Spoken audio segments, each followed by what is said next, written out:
आप स, आप सबका अमरीन पाठशाला में स्वागत है। आपकी अपनी हिंदी टीचर।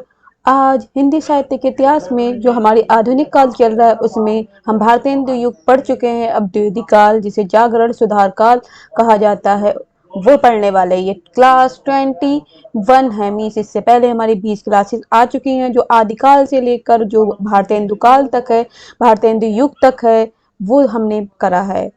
तो अब चलिए अब देखते हैं द्विवेदी युग में, द्विवेदी काल में जागरण सुधार काल क्या होता है, वो सारी चीजें जान लेते हैं। तो ज्यादा समय बर्बाद ना करते हुए हम क्लास की तरफ चल रहे हैं। और जिन बच्चों ने अभी तक हमारे चैनल को सब्सक्राइब नहीं करा है तो जल्दी से सब्सक्राइब करेंगे जिससे हमारी वीडियो की सारी नोटिफिकेशन आपको मिलती रहे। तो द्विवेदी युग में जागरण सुधार काल जिसे हम क्या बोलते हैं, जागरण सुधार काल बोला जाता है। तो डॉक्टर जो पहला पॉइंट है, डॉक्टर नगेंद्र ने द्विवेदी युग को जागरण सुधार नाम से अभिहित किया है, पहचाना है। और इसके समय अवधि 1900 लेकर 1918 बताई है। कब से? 1900 से लेकर 1918 मानी गई। आचार्य रामचंद्र शुक्ल ने द्विवेदी युग को नई धारा द्वितीयोत्थान के अंतर्गत रखा है तो समय अवधि 1893 से 1918 मानी है। तो आचार्य रामचंद्र शुक्ल ने 1893 से 1918 माना है, लेकिन इनकी समय अवधि 1900 से लेकर 1918 है।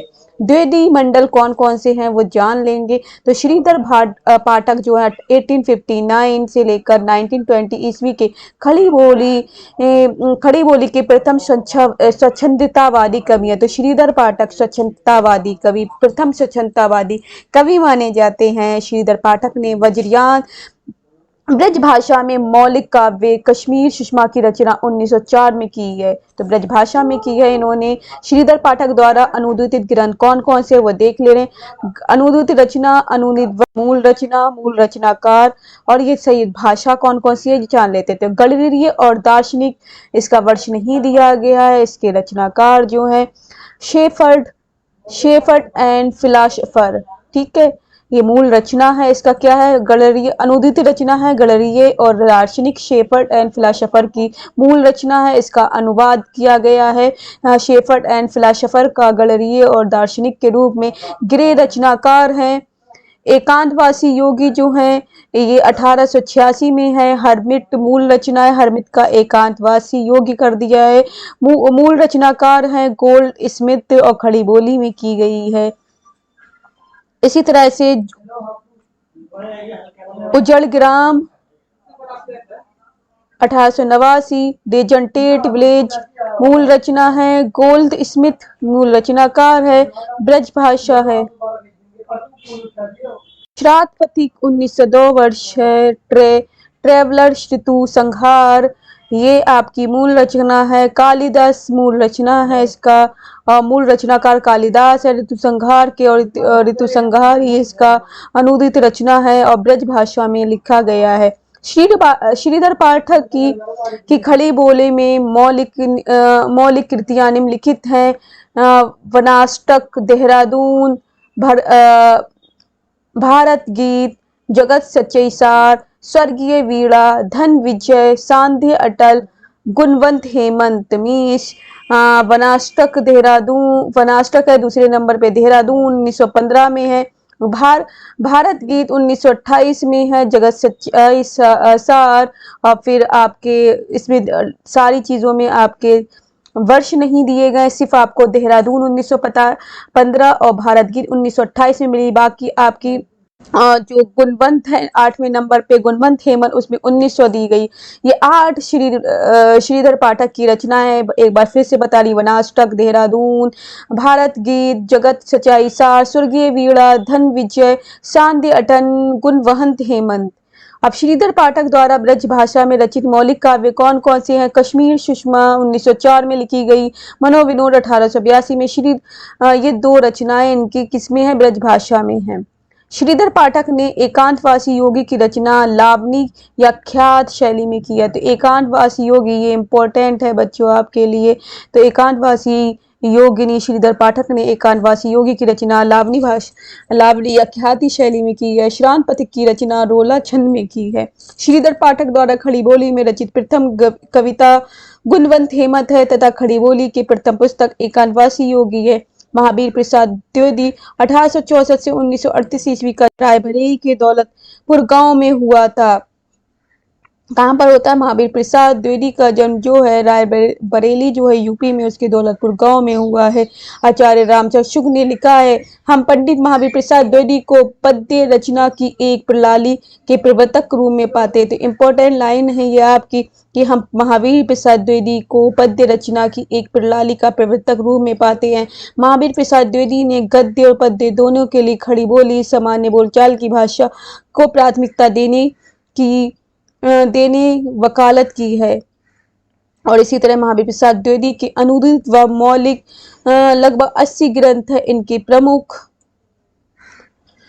काव्य संग्रह कौन कौन से है? जैसे पहला है काव्य मंजूषा, दूसरा सुमन 1923 ईस्वी, तीसरा काव्य कान्य कुब्ज अबला विलाप, फिर चौथे नंबर पे देवी स्तुति शतक, कान्य कुब्ज वली व्रतम है। इसी तरह से महावीर प्रसाद द्विवेदी ने लिखा है, क्या लिखा है? इंपॉर्टेंट है बच्चों, ये आपके लिए देख लीजिए।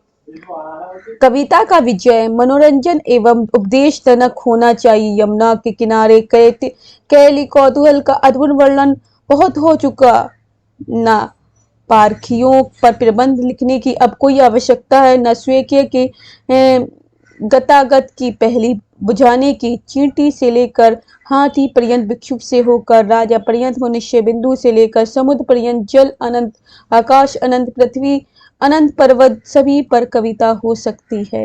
ये कौन बोल रहा है? महावीर प्रसाद द्विवेदी बोल रहे हैं। महावीर प्रसाद द्विवेदी द्वारा रचित अनुदित काव्य है विनय शतक, भर्तृहरि के वैराग्य शतक के दोहों में अनुवाद, विहार वाटिका जयदेव के गीति गोविंद का संक्षिप्त अनुवाद, स्नेहमाला भर्तृहरि के श्रृंगार शतक के दोहों में अनुवाद, गंगा लहरी पंडित राज जगन्नाथ की गंगा लहरी का सवैया में ऋतु तरंगनी, कालिदास के ऋतु संगार का छाया अनुवाद है। महावीर प्रसाद द्विवेदी की प्रसिद्ध कविता सर्गो नरक ठिकाना नाही है। सो इनकी प्रसिद्ध कविता जो है सर्गो नरक ठिकाना नाही है, जो इम्पोर्टेंट है आप देख लीजिए, फेमस है सर्गो नरक ठिकाना नाही। अयोध्या सिंह उपाध्याय हरिदौर 1865 से 1947 ईस्वी को ही गणपति चंद्र गुप्त ने आधुनिक काल का सूरदास कहा है। तो आधुनिक युग का जो आधुनिक काल का सूरदास है किसे बोला जाए? अयोध्या सिंह और अयोध्या हरियोद ने को डॉक्टर गणपति गुप्त ने आधुनिक काल का सूरदास कहा है। तो गणपति चंद्र गुप्त ने किसे? अयोध्या सिंह उपाध्याय हरियोद को आधुनिक काल का सूरदास कहा है। हरियोद 3 प्रबंध काव्य लिखे हैं। हरियोद ने 3 प्रबंध काव्य कौन है? इंपॉर्टेंट पॉइंट है बच्चों ये आपके लिए। प्रिय प्रयास, पारिजात, वैदेही वनवास। तो प्रिय प्रयास 1914, पारिजात 1930 और वैदेही वनवास 1941 है। प्रिय प्रयास में कृष्ण के बचपन से लेकर मथुरा स्थान तक का वर्णन है, और पारिजात में आध्यात्मिक एवं धार्मिक विषयों का वर्णन है, और वैदेही वनवास इसमें राम के द्वारा सीता के निर्वासन की कथा है। प्रिय प्रवास को खड़ी बोली हिंदी का प्रथम महाकाव्य माना जाता है। प्रिय प्रवास का सर्वप्रथम नाम ब्रजांगना विलाप था। यह संपूर्ण काव्य संस्कृत के व्रतों पर आधारित है। हरियोद के अन्य प्रमुख काव्य कौन कौन से हैं वो जान लेते हैं।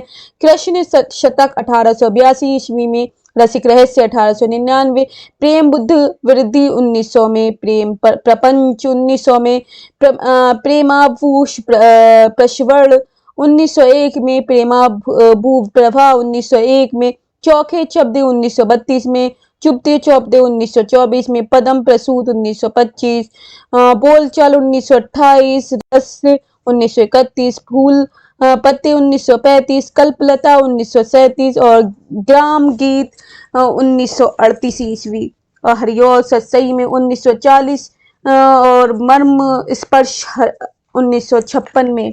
हरियोद द्वारा ब्रजभाषा द्वारा रस कलश एक रीति ग्रंथ है। देखते हैं आगे क्या है। हरियोद किरत चुबते चौबदे चौखे चुबदे और बोलचाल मुहावरेदार भाषा में लिखा गया। तो हरियोद द्वारा लिखा गया जो चुबते चौबदे या चौखे चौबदे ये बोलचाल और मुहावरेदार भाषा में है। हरियोद का कवि सम्राट तथा प्रिय प्रवास पर इन्हें मंगला प्रसाद पारितोषिक प्रदान किया गया है। रामचरित उपाध्याय 1872 से 1938 ईस्वी में देवी युग के प्रमुख सूक्तिकार के रूप में प्रसिद्ध है। रामचरित उपाध्याय के प्रमुख काव्य हैं रामचरित चिंतामणि 1920 में प्रबंध काव्य और राष्ट्र भारती, देवदूत, देवसभा, विचित्र विवाह, भारत भक्ति, देवी द्रौपदी और सूक्ति मुक्तावली, ये 8 जो इनके कृत हैं ये रामचरित उपाध्याय के हैं, प्रमुख कृत हैं, याद होना चाहिए। तो आपको मैंने सारे 8 नाम बताए, जैसे रामचरित चिंतामणि प्रबंध काव्य, राष्ट्र भारती दूसरा हो गया, तीसरे नंबर पे देवदूत हो गया, चौथे नंबर पे देवसभा, 5वें नंबर पे विचित्र विवाह और 6ठे नंबर पे भारत भक्ति और 7वें में देवी द्रौपदी, 8वें में सूक्ति मुक्तावली। मैथिली शरण गुप्त 1886 से 1964 ईस्वी को आधुनिक युग के तुलसी स्वीकार किया जाता है। तो आधुनिक युग का तुलसी मैथिली शरण गुप्त को बताया जाता है। किसी मैथिली शरण गुप्त को आधुनिक युग का तुलसी माना जा रहा है। मैथिली शरण गुप्त की संचित जीवन वृत्त निम्नलिखित हैं। चिड़गांव झांसी जो है राम शरण दास गुरु महावीर प्रसाद द्विवेदी रहे हैं। इनके प्रथम कविता हेमंत है और प्रथम संग्रह रंग में भंग 1909 में आया और कविता 1905 में आई है। मैथिली शरण गुप्त द्वारा रचित प्रमुख काव्य कौन कौन से देख लीजिए। रंग में भंग 1909, जयद्रथ वध 1916, किसान 1917 और चौथा नंबर पे विकटभर 1929, गुरुकुल 1929, 7वें नंबर पे साकेत इनकी सबसे फेमस है, याद होना चाहिए, इम्पोर्टेंट 1931, भारत भारती 1912, झंकार 1929, यशोधरा भी फेमस है इनकी 1932, द्रौपद 1936, जय भारत 1952 और 12वें नंबर पर विष्णुप्रिया 1957, सिद्धराज 1936 और हिंदू 1927 में और वैतालिक पंचवटी और वैतालिक के बाद आपका आ जाती 17वें जो आपकी है पंचवटी सॉरी पंचवटी आपकी आ जाती है 1925 में। यह इनकी सबसे प्रमुख कृतियां हैं, तो आपको याद होना चाहिए। एक बार पढ़ देती। रंग में भंग, जयद्रथ वध, किसान, विकटभर, गुरुकुल, साकेत, भारत भारती, झंकार, यशोधरा, द्रौपद, जय भारत, विष्णुप्रिया, सिद्धराज, हिंदू, वैतालिक, पंचवटी, ये इनके प्रमुख है। स्लाइड वाइज लिखे हुए, तो आप लोगों को बच्चों याद होना चाहिए। ऐसी 1 नंबर में इसी तरह से लगाने के लिए आ सकता है कि इसके बाद क्या कविता है और वर्ष के अनुसार भी पूछ सकते हैं, तो आपको ये पता होना चाहिए। हिंदी साहित्य में रामचरितमानस के बाद रामकथा का दूसरा स्तंभ मैथिली शरण गुप्त कृत साकेत में मिलता है। मैथिली शरण गुप्त को साकेत रचना का मूल प्रेरणा सन 1908 ईस्वी में सरस्वती पत्रिका में महावीर प्रसाद द्विवेदी के लेख कवियों की उर्मिला विषय उदासीन से मिली है। लेख महावीर प्रसाद द्विवेदी ने अपने छद्म नाम भुजंग भूषण भट्टाचार्य नाम से प्रकाशित किया था। साकेत शब्द मूलतः पाली भाषा का शब्द है जिसका अर्थ है अयोध्या। तो साकेत का अर्थ पूछा जाता है, इसका अर्थ होता है अयोध्या। इसमें 12 सर्ग, इसमें डॉक्टर नगेन जनवादी काव्य कहा है।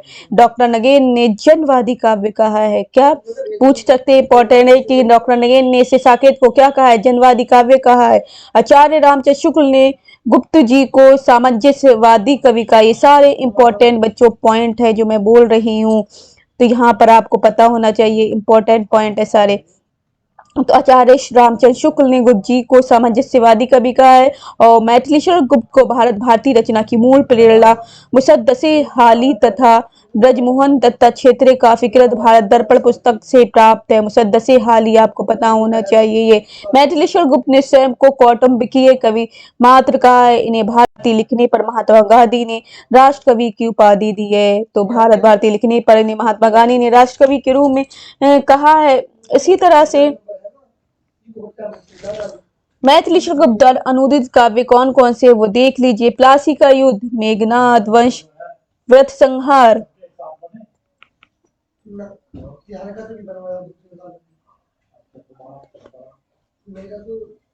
और अगला है मैथिली शरण गुप्त ने बांग्ला कवि माइकेल मधुसूदन दत्त की रचनाओं के मधुप उपनाम से अनुवाद किया। किस नाम से अनुवाद किया है? मधुप नाम से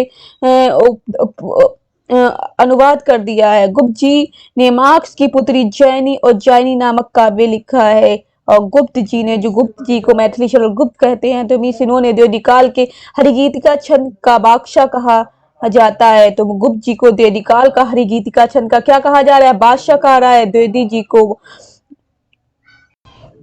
गुप्त को द्विवेदी काल में हरिगीतिका छंद का, गुप्त जी को द्विवेदी काल में क्या कहा जा रहा है? हरिगीतिका छंद का बादशाह। द्विवेदी मंडल बहुत इंपॉर्टेंट है बच्चों, तो आपको द्विवेदी मंडल में कौन कौन से आते हैं वो देख लीजिए।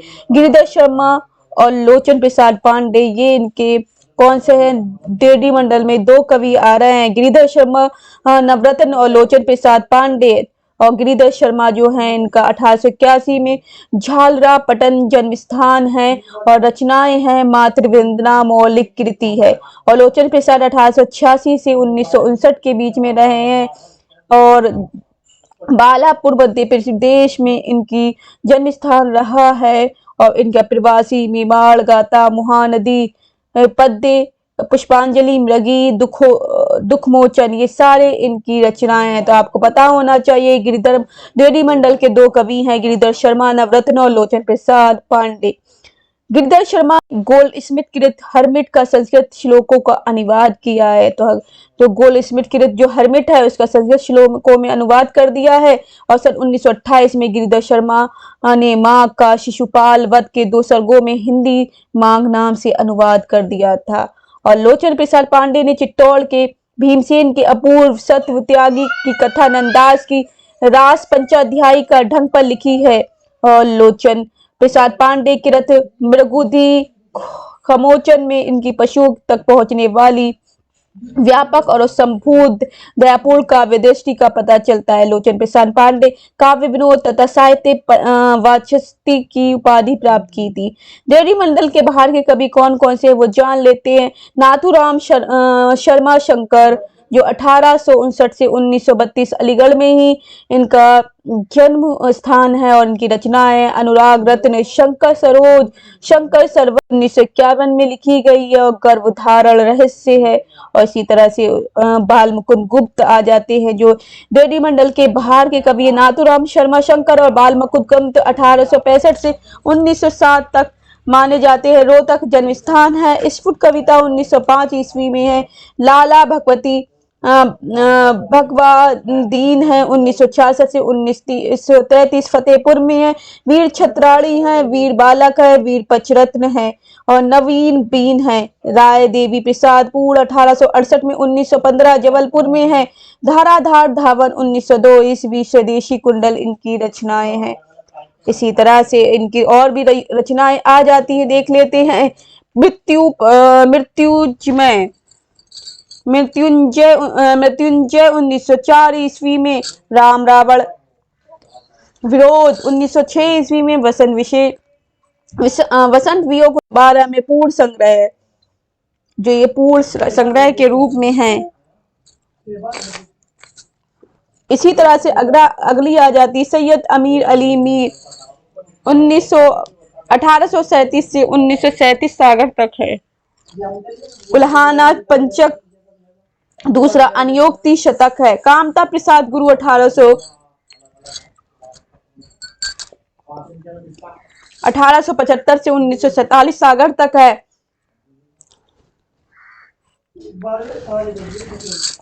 भीमासुर वध है। विनय पचासा है। पद्य पुष्पावली है। शिवाजी है। दासी रानी है। महाप्रसाद शुक्ल सनई 1883 से 1972 उन्नाव है। कृषक क्रंदन प्रेम 25 राष्ट्रीय वीणा त्रिशूल तिरंग करुणा कादम्बरी है। रूपनारायण पांडे हैं 1884 में। लखनऊ इनका जन्म स्थान है। पराग 1929 ईस्वी तथा वन वैभव है। राम नरेश त्रिपाठी 1889 से 1962 जौनपुर में है। अब इनकी ग्रंथ है मिलन 1917, पथिक 1920, तीसरे में मानसी 1927, चौथे में स्वप्न 1929 और पांचवे में कविता कौमुदी। ठाकुर गोपाल शरण सिंह 1891 में 1960। रीवा जन्म स्थान है इनका। माधवी, मानवी, संचिता, ज्योतिषमती ज्योतिषमती इनकी काव्य ग्रंथ है। मुकुटधर पांडे 1895 से 64 तक है। बालापुर इनका जन्म स्थान है। आंसू, उद्गार, उद्गार और फूल फूल, पूजा फूल, कानन कुसुम, ये सारे इनके क्या हो गए हैं, काव्य कृत है। नाथूराम शर्मा समस्या मूर्ति और अतिशयोक्तिपूर्ण कविता का करने में प्रवीण थे। कविता करने में सबसे ज्यादा प्रवीण हैं। नाथूराम शर्मा शंकर को कविता कामनीकांत, भारतेंदु प्रज्ञा, साहित्य सुधाकर आदि उपाधियां प्राप्त की।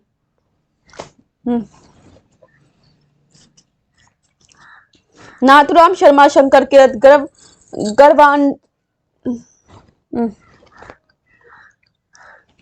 गर्भंडारस से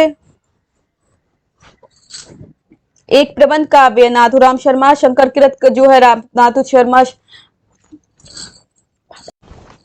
नाथूराम शर्मा शंकर ने जो कृत लिखी है गर्भांडारस से का प्रबंध काव्य, जिसमें विधाओं की बुरी स्थिति और देव मंदिरों को के अनाचार का वर्णन किया गया है। रामदेवी प्रसाद पूर्ण ने सन 1902 ईस्वी में कालिदास के मेघदूत के वृक्ष भाषा में धार भाव शीर्षक से अनुवाद किया। राय देवी प्रसाद पूर्ण की खड़ी बोली में रचित कविताएं हैं अमलतास, दूसरा वसंत वियोगी, तीसरा स्वदेशी कुंडल, चौथा नए सन का स्वागत, पांचवा नवीन संवत्सर का स्वागत। कामता प्रसाद गुरु के प्रसिद्धि का मूल नाम इनके हिंदी व्याकरण है। हिंदी भाषा का पाणिनि भी कहा जाता है। कामता प्रसाद को हिंदी भाषा का पाणिनि कहा जाता है। तो इम्पोर्टेंट पॉइंट है, कामता प्रसाद गुरु का भौसासुर वध और विनय ब्रज भाषा है तथा पद्य पुष्पावली खड़ी बोली में है इनकी, और गद्य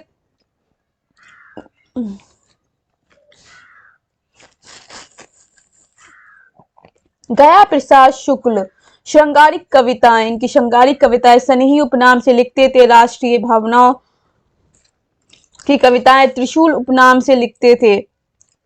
गया प्रसाद शुक्ल स्नेही खड़ी बोली में कवित और सवैया छंदों का प्रयोग करते। तो आपको पता होना चाहिए कि गया प्रसाद जो हैं, जो संस्कृत में जो राष्ट्रीय कविताएं लिखते थे त्रिशूल उपनाम से लिख रहे हैं, लेकिन श्रृंगारिक कविताएं स्नेही उपनाम से लिख रहे हैं। तो इन्होंने दो नाम बताए हैं, स्नेही उपनाम और त्रिशूल नाम गया प्रसाद शुक्ल का है। और गया प्रसाद शुक्ल स्नेही खड़ी बोली में कवित और सवैया छंदों का प्रयोग करने में प्रवीण थे। राम नरेश त्रिपाठी स्वच्छंदतावाद के दूसरे प्रसिद्ध कवि थे। तो दूसरे प्रसिद्ध कवि कौन माने जाते हैं? नरेश त्रिपाठी। इंपॉर्टेंट है आप लोगों के लिए कि ये वाले जो कवि है बहुत इंपॉर्टेंट है। राम नरेश त्रिपाठी ने मिलन, पथिक और स्वप्न शीर्षक से 3 काल्पनिक खंड काव्य लिखे हैं। तो ये पूछे जाते, लगाने के लिए आते हैं। कौन कौन से हैं? मिलन है, पथिक और स्वप्न, इनके 3 शीर्षक से काव्य हैं राम नरेश त्रिपाठी के। राम नरेश त्रिपाठी कृत मानसी इनकी फुटकर कविताओं का संग्रह है। राम नरेश त्रिपाठी ने कविता कॉमेडी शीर्षक से 8 भागों में ग्राम गीतों, उर्दू, बांग्ला एवं संस्कृत की कविताओं का संकलन एवं संपादन किया। जिसमें आपको उर्दू मिलेगी, उर्दू भाषा में, बांग्ला भाषा में और संस्कृत भाषा में जो कविता है उनका एक संकलन इकट्ठा किया हुआ एक जगह है इनका, इसका नाम है कविता कौमुदी। मुकुटधर पांडे को आचार्य रामचंद्र शुक्ल ने छायावाद का प्रवर्तक स्वीकार किया है। तो मुकुटधर पांडे जो है, तो छायावाद का, इसके बाद हमारा छायावाद स्टार्ट होता है। तो मुकुटधर पांडे क्या माना जाता है कि छायावाद के प्रवर्तक हैं। कौन है? मुकुटधर पांडे। मुकुटधर पांडे लोचन प्रसाद पांडे के अनुज थे, छोटे भाई थे। इनके पांडे बंधु भी कहा जाता है। इन्हें क्या कहा जाता है? पांडे बंधु भी कहा जा रहा है, क्योंकि पांडे के भाई हैं। मैथिली शरण गुप्त और मुकुटधर पांडे द्वितीय युग के प्रसिद्ध प्रगीतकार माने जाते हैं। तो मैथिली शरण गुप्त और मुकुटधर पांडे जो हैं द्वितीय युग के जो प्रसिद्ध प्रगीतकार जो होते हैं वो माने जा रहे हैं। द्वितीय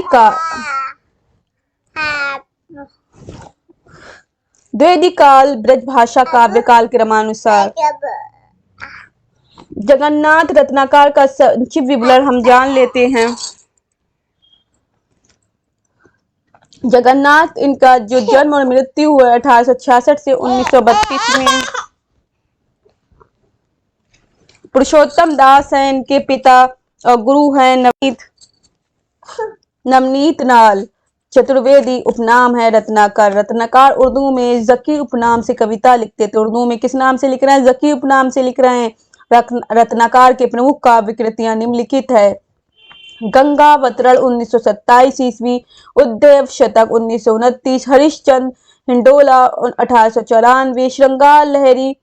और फिर इसके बाद छठे नंबर पे काल काशी और सातवें नंबर पे वीराष्टक। और इसी तरह से रत्नाकर ने अंग्रेजी विद्वान पोप के ऐसे लॉन क्रिटिज्म को रोला छंद में समालोचन नादर्श शीर्षक से अनुवाद किया। सत्यनारायण के नारायण कविरत्न 1880 से 1918 के समय रचनाओं का संकलन बनारसीदास चतुर्वेदी ने हृदय तरंगे शीर्षक से प्रकाशित किया है। बनारसीदास चतुर्वेदी ने हृदय तरंग का शीर्षक प्रकाशित कराया है। और कैसे कराया है वो देख लेते हैं। इनकी कविरत्न की प्रसिद्ध रचनाएं कौन कौन सी है वो जान लेते हैं। तो इनकी जो रचनाएं हैं, भ्रमरदूत है, प्रेम कली है। तो भ्रमरदूत पूछी जाती है, पूछी भी गई है, और प्रेम कली है। कविरत्न ने भवभूति के उत्तराम चरित्र और मालती माधव तथा लॉर्ड मैकाले के अंग्रेजी खंडकाव्य होरेशस का ब्रजभाषा में अनुवाद किया। तो इन्होंने भवभूति ने किस किस में अनुवाद किया है? किस किस का? मालती माधव, लॉर्ड मैकाले के अंग्रेजी खंडकाव्य होरेशस का ब्रजभाषा में अनुवाद कर दिया। अब देहरी के महत्वपूर्ण कवि और उनके महाकाव्य कौन कौन से हैं वो देख लीजिए। द्वारका प्रसाद मिश्र का कृष्णायन है 1943 में। बलदेव प्रसाद मिश्र का साकेत संत है। उदय शंकर भट्ट का तक्षशिला है। और प्रताप नारायण पुरोहित का नल नरेश है। गुरु भक्त सिंह का जो है वो है नूहा। विक्रमादित्य अनूप शर्मा का सिद्धार्थ शरवाड़ी वर्धमान। और श्याम नारायण पांडे का हल्दी घाटी जौहर। और मोहनलाल महती का आर्यवर्त। हरदयालु सिंह का दत्तेवंश 1940 और रावण 1952 है। ये सारी चीजें इनकी लिखे हुए हैं। और ये सारी कविताएं आ जाती जो हमें अभी इनकी जो पंक्तियां हैं वो हम नहीं जान रहे हैं। बहुत सारी पंक्तियां इसी तरह से आप देख सकते हैं। आपको अगर फोटो क्लिक करना है, स्क्रीनशॉट लेना है तो आप स्क्रीनशॉट ले सकते हैं और आप खुद ही इसे पढ़ सकते हैं। कि यहाँ पर श्रीधर पाठक की कौन सी काव्य प्रतियां हैं, महावीर प्रसाद द्विवेदी की कौन सी है, मैथिश्वर गुप्त की कौन कौन सी हैं। यहीं पर ही आपकी नाथुराम शर्मा की कौन सी है, जगन्नाथ रत्नाकर की कौन सी, सत्यनारायण कविरत्न की कौन सी है। ये सारी रचनाएं आपको देखने को मिल रही है। यहीं पर ये काल जो है समाप्त हो जाता है। इसके बाद छायावाद काल आ जाता है जो हम उसे अगली क्लास में पढ़ेंगे। तो तभी तक के लिए मिलते हैं। अब अगली क्लास में मिलेंगे बच्चों। जब तक के लिए bye bye, take care, have a nice day. और जिन बच्चों ने अभी तक सब्सक्राइब नहीं करा तो जल्दी से सब्सक्राइब करेंगे जिससे हमारी वीडियो का आप लाभ उठा पाए। तो बाय बाय, टेक केयर, जय हिंद, जय भारत।